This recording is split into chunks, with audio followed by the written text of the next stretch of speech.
তলিয়ে গেল তৃণমূল সরকার হায় হায় হায় হায় হায় হায় টিএমসি সরকার এবার নেই দরকার বন্ধ করা তোলা মহিলা আলু চুরি হয়ে যাবে আলু চুরি হয়ে যাবে আমাদের সাধারণ ঘরের আলু চাল সব চুরি হয়ে যাচ্ছে নকল চাল তৈরি করাচ্ছে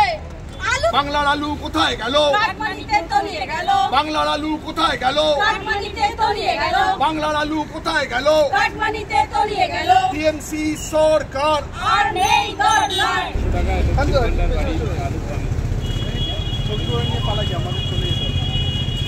চলে গেলে বেকার হয়ে যাবে আর কিছু দেখি চল বললাম বারবার আর বলবো আলু যে জায়গায় পৌঁছে গেছে আপনার আমার ঘরের লোক সবাই জানতে পারছে আলু একটা অতি নর্মাল জিনিস সব সবজিতেই আলু লাগে সেই আলু আজ মার্কেটে নেই যেখানে পশ্চিমবঙ্গে অদ্বিতীয় আলু স্থানে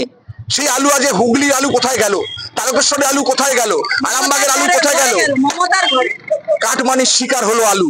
তাই আলুকে এখন আমরা বাক্সের মধ্যে বন্দি করে রাখছি কিচ্ছু করার নেই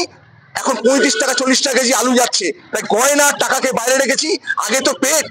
খেয়ে তো বাঁচতে হবে তারপর তো গয়না করবে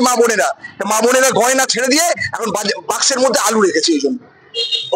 500,000 টাকা লক্ষ্মী ভান্ডার নামে দিয়ে মা বোনেদের কাছে তার 10 গুণ টাকা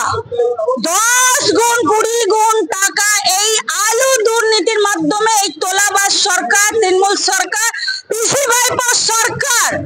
যেভাবে কেড়ে নিচ্ছে আদায় করে নিচ্ছে তার বিরুদ্ধে আমরা আজকে প্রতিবাদ জানাতে এসেছি বাংলার আলু কোথায় গেল তার জবাব দিতে হবে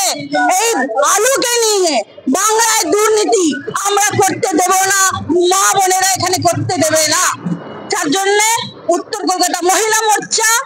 তার বিরুদ্ধে প্রতিবাদ জানাতে রাস্তায় নেমেছে।